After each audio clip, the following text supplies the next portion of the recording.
Since you were a child, you hear about let there be light.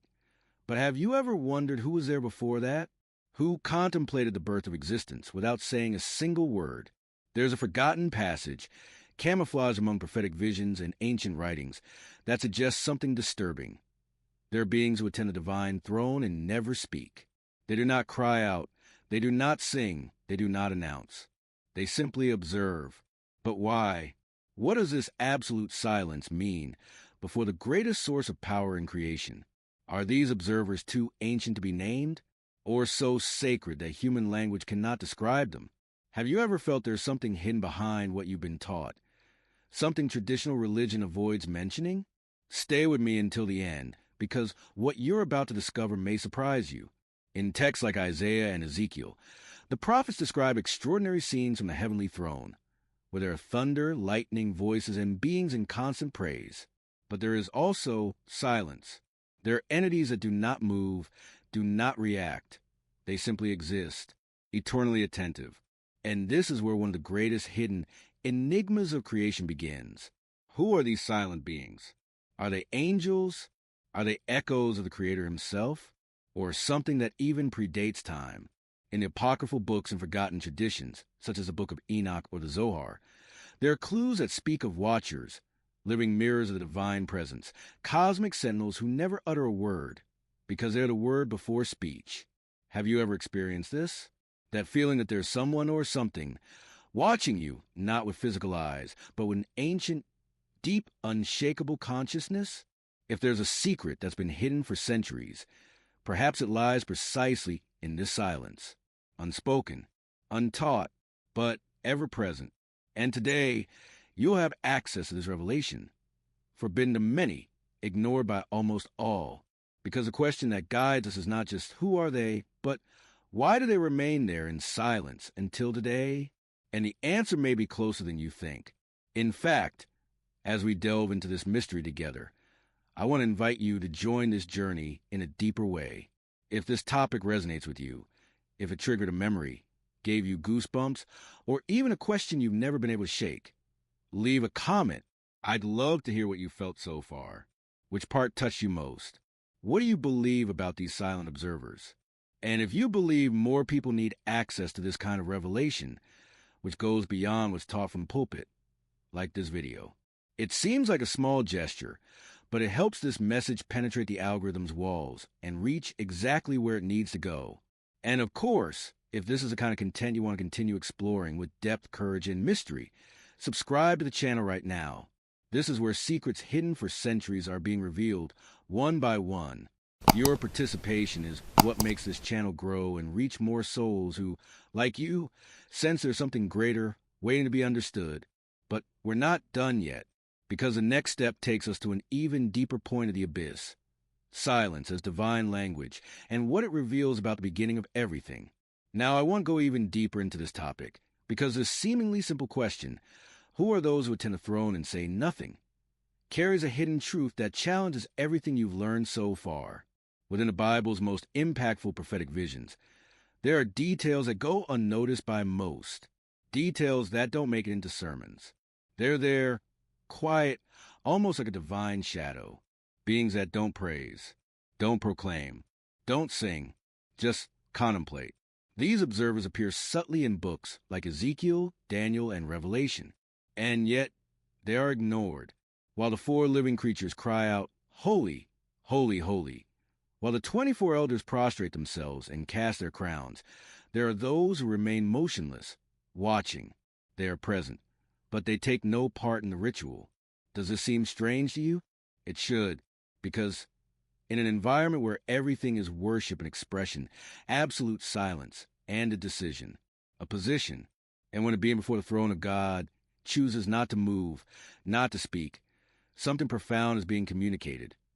Even without words, the impact of the silence is almost disconcerting. It's as if they are witnessing something that cannot be described or that should not be revealed. Are they cosmic witnesses to something that is beyond even celestial language? Or are they part of the divine consciousness itself? Silent fragments of the mind of God? Imagine this for a moment. You stand before the origin of existence, in a space where time doesn't pulse as it does here. Everything vibrates, everything sings. Except for a few. They merely observe. But why? What is the function of a being who only contemplates? What role does it play in the celestial order? Spirituality often leads us to seek answers in words, in signs, in voices that echo within us. But what if, in truth, the greatest secrets of the universe are hidden precisely in what has never been said? These beings teach us about absolute presence. They lack the urgency of action, nor the vanity of manifestation. They are pure eyes, full consciousness. And perhaps that is what makes them so mysterious and so powerful, because there is wisdom in not interfering. There is strength in not competing for divine attention. They do not vie for space on the throne, because perhaps they are part of it. In many mystical traditions, silence is seen as the highest level of communion with the sacred. In ancient rituals, monks and spiritual masters practice a vow of silence not as denial, but as a way of delving deeply into mystery.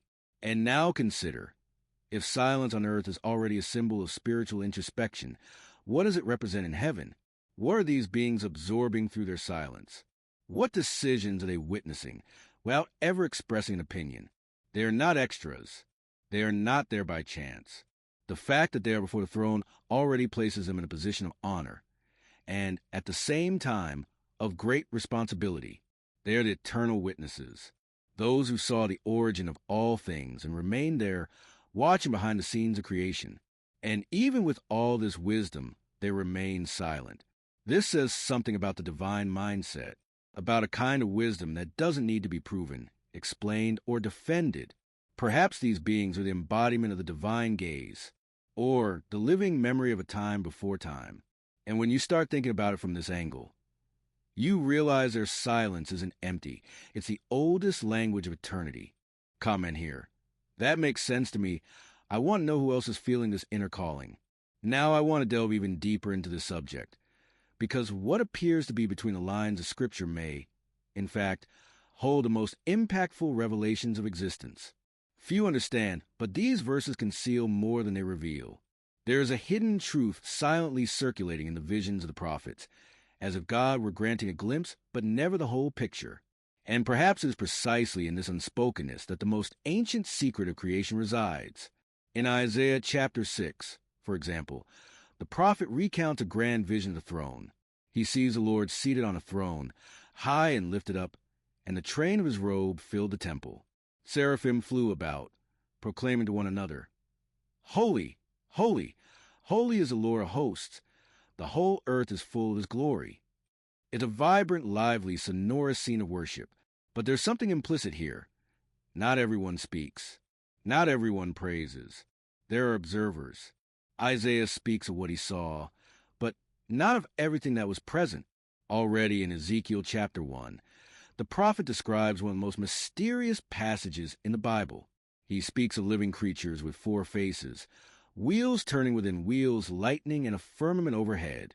But above all this, literally, is something like a throne, and on it the appearance of man. And before such a vision, there is silence. There is no singing. There are no proclaimers. Only the contemplation of the ineffable. Ezekiel is astonished, prostrate, astonished. And the beings? They simply are. Revelation chapter 4 echoes this pattern. John, exiled on Patmos, is caught up in the Spirit and sees an open door in heaven. He is invited to ascend and contemplate what is to come. The throne is there. Lightning flashes, thunder, voices. 7 lamps, 24 elders, the 4 living creatures. They declare, yes, holy, holy, holy. But again, not everyone. The narrative clearly describes those who speak, but silently details those who don't. John describes what he sees, but doesn't comment on everyone present. And this lack of commentary is, in itself, a sign of something that escapes language. It's as if 2 planes are happening simultaneously, the revealed plane and the veiled plane. One manifests itself in words, the other in silence. One expresses itself in praise, sound, and vibration. The other expresses itself in the stillness of those who don't need to be heard to make an impact. And perhaps this is one of the greatest spiritual lessons of this mystery. the power of those who don't need to prove themselves or explain themselves to fulfill a divine purpose. These sacred passages aren't just describing celestial beings and scenes.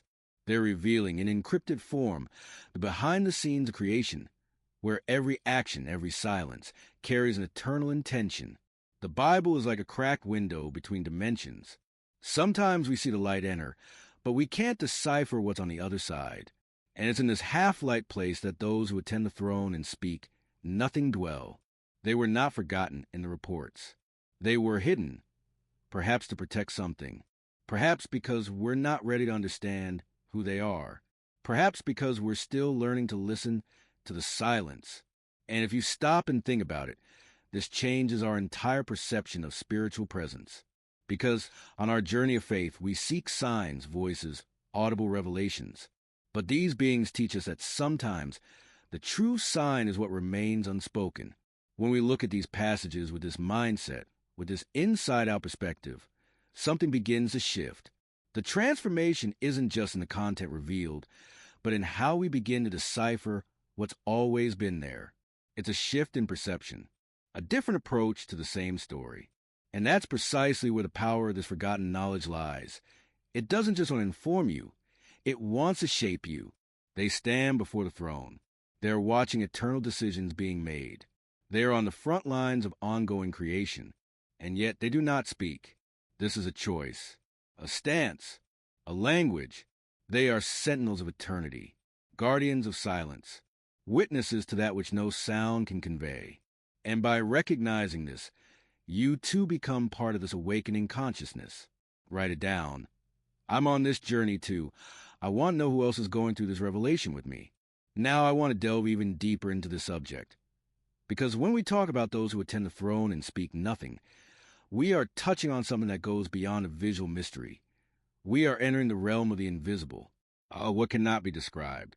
Because there is a hidden side of the throne that can only be perceived by those who have learned to listen to what is unsaid. A sacred space where silence is not absence, but essence.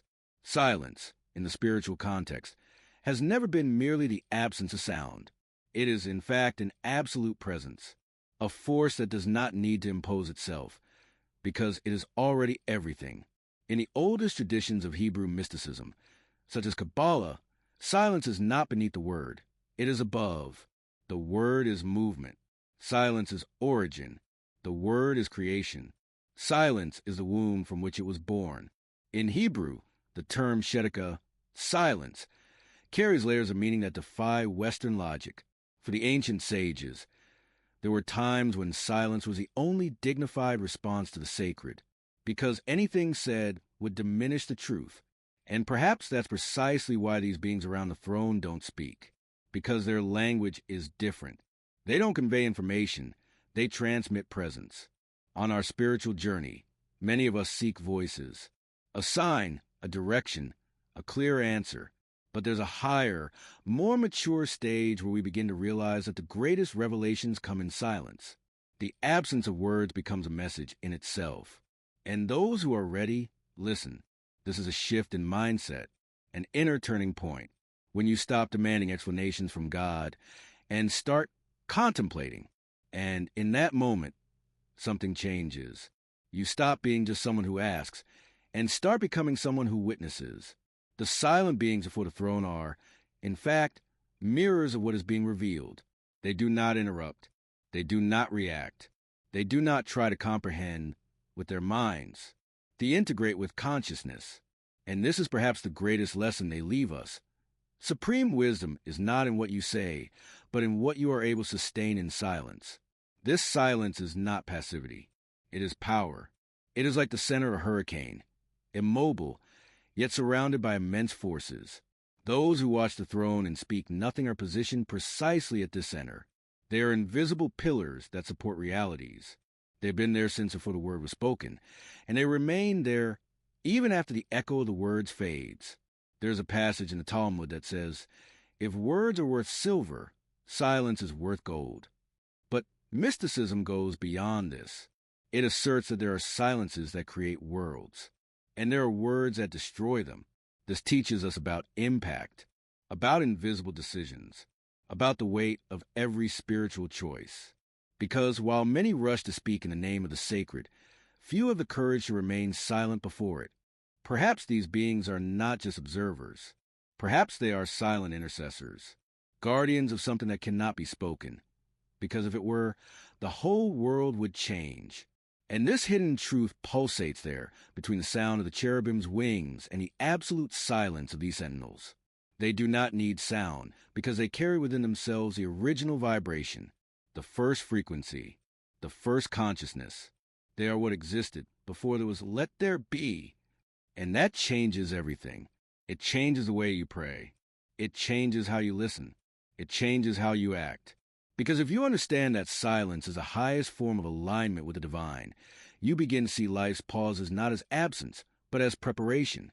Every silence God allows can be an invitation, a password, a sacred transition between what you know and what is about to be revealed. Write it down. Silence also speaks, I want to know who is feeling this presence with me. Now I want to go even deeper into the subject. Because understanding those who attend the throne and speak nothing is not just an exercise in spiritual curiosity. It's a call, a silent invitation to realize that not everything in the kingdom is made of trumpets and praises. There are secrets that can only be understood when you begin to see beyond the form, beyond the categories we've been taught to accept as absolutes. And it's at this point that the question begins to expand. Are these beings angels? Are they watchers? Or are they something even more ancient, more essential? In traditional theology, angels are messengers. They come and go, perform tasks, communicate orders, and interfere in the physical world. But those who don't speak, those who merely watch, don't fit this mold. They don't deliver messages. They don't move between worlds. They don't appear in answer to prayer. They simply are. They remain. They observe.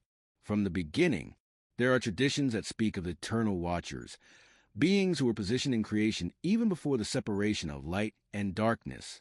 They do not move in time because they are part of the axis that sustains it.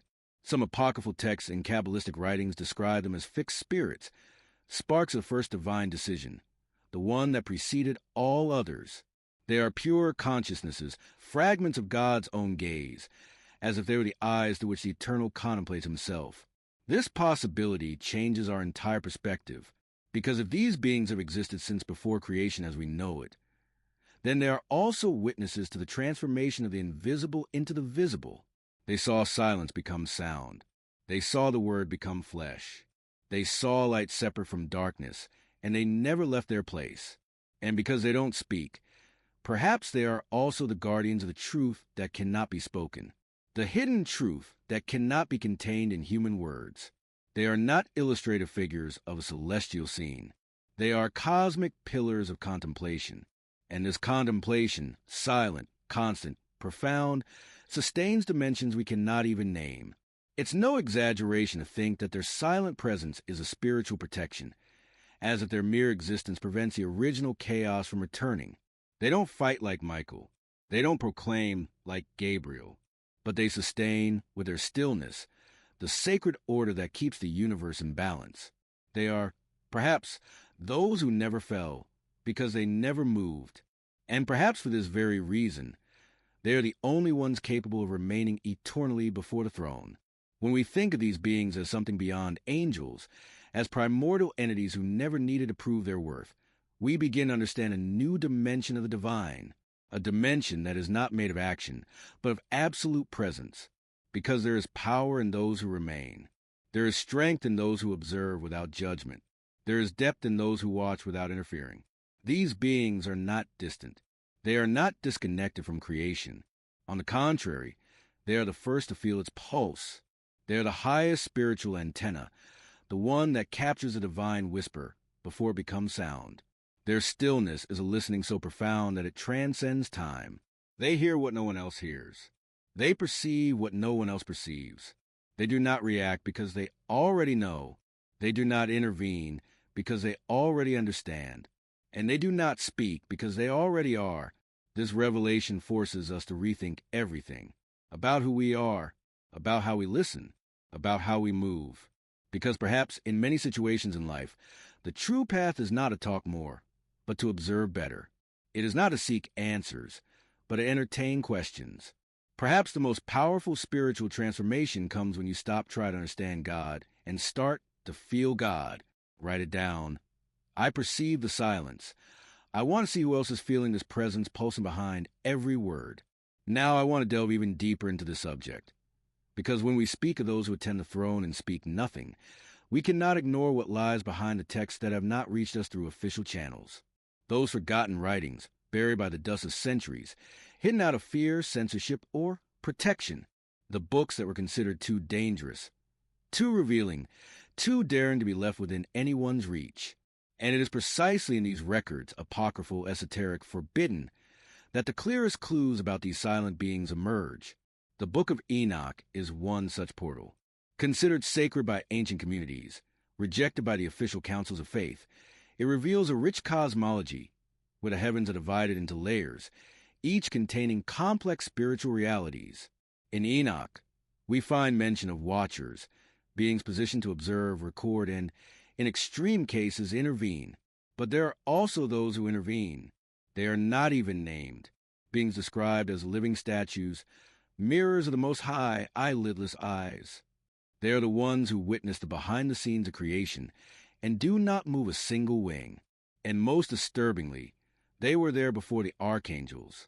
In the Zohar, a fundamental text of the Kabbalistic tradition, there are even more mysterious mentions. Among the commentaries and mystical revelations, the sages speak of HaKadosh, the sacred creatures, as bearers of such intense light that the mere attempt to comprehend them with reason is considered a spiritual violation. But it is when the Zohar speaks of the guards of the presence that the atmosphere changes. These guards do not carry swords. They carry no messages. They have no known names. They are described as windows through which the Eternal looks upon the world. And in some passages, they are called fragments of the divine mind itself. And most strikingly, they do not speak, because talking would limit what they represent.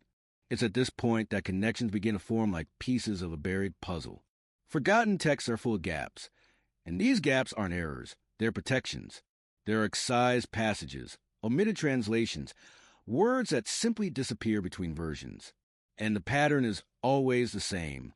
When it comes to these contemplative beings, there's silence not only in the narrative, but also in the transmission of the information itself, as if their mystery needed to be protected from even the most devout eyes.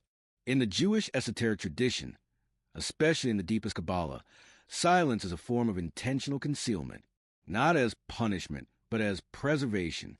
There are levels of light that cannot be directly exposed, and these beings are the receptacles of that light. They are not just witnesses. They are bearers of a truth so dense that, if it were revealed in its entirety, the spiritual impact would be unbearable. They are like the wings of the throne, invisible, yet absolutely fundamental. This perspective opens a new dimension of understanding. Perhaps these forgotten texts were not banned by mistake, but by strategy. Perhaps, at some point in history, someone realized that if these revelations reached the wrong hands, the balance would be broken, and the silence of these beings would be replaced by human interpretations, shallow, dangerous, egotistical. Because, let's face it, we have this tendency. We want to name, control, define. But not everything in the divine was made to be defined.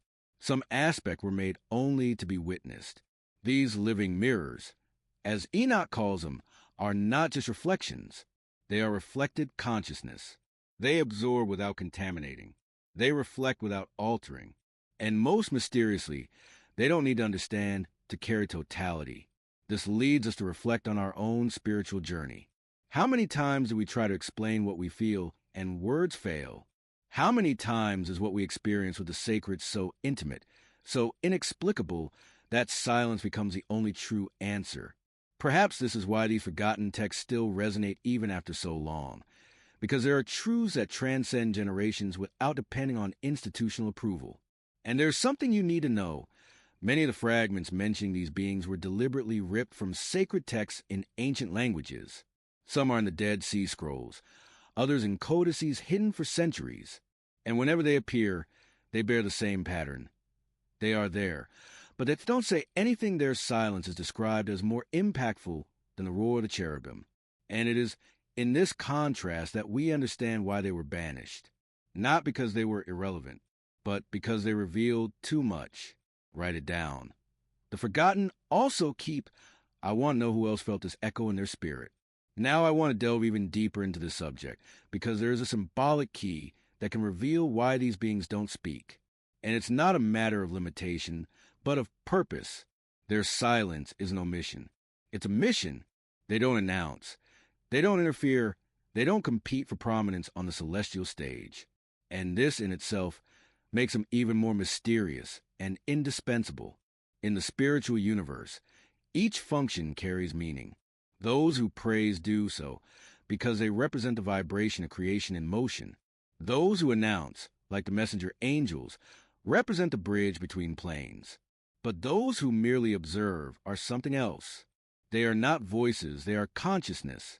And this silence, charged with presence, becomes a language more precise than any words. Imagine for a moment a being who sees everything but never blinks, who feels every vibration of the throne but never leaves it, who remains motionless not out of rigidity, but out of absolute alignment with the divine flow. This is not passivity. This is precision.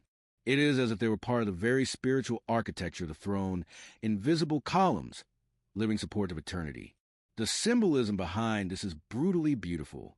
The all-seeing, yet unmoving eye represents a consciousness that doesn't judge, just witnesses. It doesn't need to react because it already understands. They don't express themselves because they're expression. They are presence before language, perception before interpretation. And perhaps that's why the ancient mystics insisted, he who sees too much remains silent. In Hebrew mysticism, there is a concept koledat, which represents higher spiritual knowledge. It is a knowledge that does not depend on words or proof. It is a knowledge of the spirit, which knows because it remembers.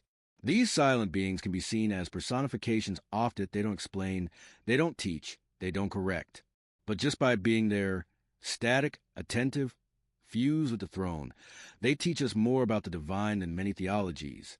And this is a lot about the journey each of us takes. Because at some point, we will all be faced with the choice to speak, or just notice, to act, or just be. There are situations in life where transformation comes not when you say something, but when you sustain something in silence. And perhaps this is the greatest reflection of these beings in us. The ability to maintain a sacred presence without needing to explain it. They don't speak because they are not separate from what they observe. They are like an extension of the divine will itself, but without the need to translate it. And this breaks our human logic, which insists on noise, explanations, proofs, answers. But the spiritual operates at a different pace. In it, what is purest doesn't scream. It vibrates.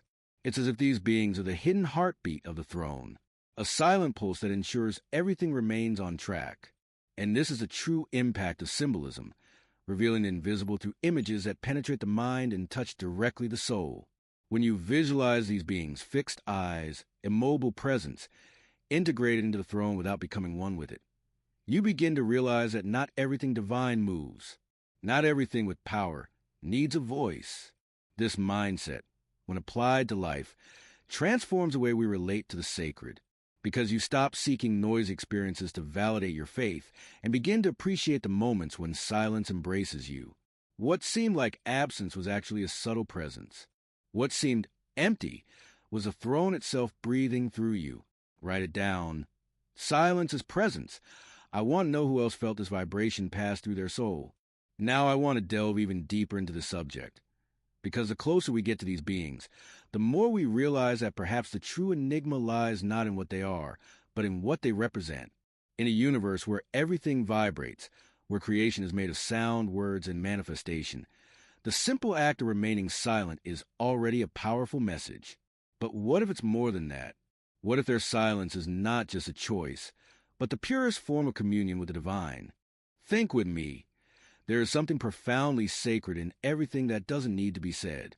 When a glance is enough, when a presence transforms, when the unsaid becomes more eloquent than any speech. These beings, by remaining silent before the throne, are perhaps showing us that there's a level of truth that can only be felt and never explained. What if this is the purest essence of spirituality? Standing before the origin of everything, without trying to decipher, label, or interpret, simply to be. Their silence may, in fact, be the closest thing to original language, the one that predates the creation of time, the word, even the light, a silence so full of presence that it cannot be comprehended by a mind conditioned to noise, a silence that does not hide but reveals, that does not omit but carries, that does not paralyze but sustains. This is one of the most profound revelations of this journey. There comes a point where the spiritual quest stops being about answers and becomes about attunement. It's no longer about asking, who are these beings, but about asking, what inside me also watches in silence? Because perhaps these observers aren't just up there surrounding the throne. Perhaps they dwell within us, like the oldest part of the soul, the part that has seen everything, that has never forgotten, and that, even amidst the chaos, continues to contemplate in silence. This invites us to an internal transformation, to a change of mindset, to realize that we don't always need to have something to say, that silence can be a space of revelation, a spiritual territory where masks fall, noises cease, and essence emerges. When you allow this space within yourself, you begin to perceive the greatness that exists in just notice, without reacting, without judging, without trying to dominate what has not yet been understood. There's a raw beauty in the surrender, a serene strength that goes against everything the modern world demands. Because the world wants performance, but the throne wants presence. The world wants noise, but the divine reveals itself in the interval between sounds. And perhaps that's why these beings never spoke, because any words would have diminished the grandeur of what they were witnessing. This possibility changes everything. It dismantles the need for control. It exposes the fragility of explanation. And it paves the way for a kind of faith that doesn't need to understand to trust. Because if these beings have been there for millennia, sustaining eternity with their silence, perhaps it's time we heard what has never been said. Comment here. I hear what is not said. I want to see who else has come this far with their heart open to this silent dimension of revelation. If you've made it this far, it's because something deep inside you resonated with this message. And that says a lot about your journey. This type of content isn't for everyone. It speaks to those who feel, to those who seek more than quick answers. So, if this dive resonated with you, if at any point you felt part of this revelation, consider subscribing to this channel. This way, you'll continue receiving content that goes beyond the surface, that brings you face to face with what has always been hidden. Oh, and leave your comment here with the phrase, "I'm with you until the end. I want to know who walked with me to this final layer of silence." Your comment is more than a sign of presence. It strengthens this community of seekers that is forming here. And if this video touched you at any point, please leave a like. Not for me, but for the connection that was created. Because this simple gesture helps keep this message alive, so it can reach those who are also ready to hear what was never said. There's a video here that complements this topic. Click and follow along with me there. The next revelation is already waiting.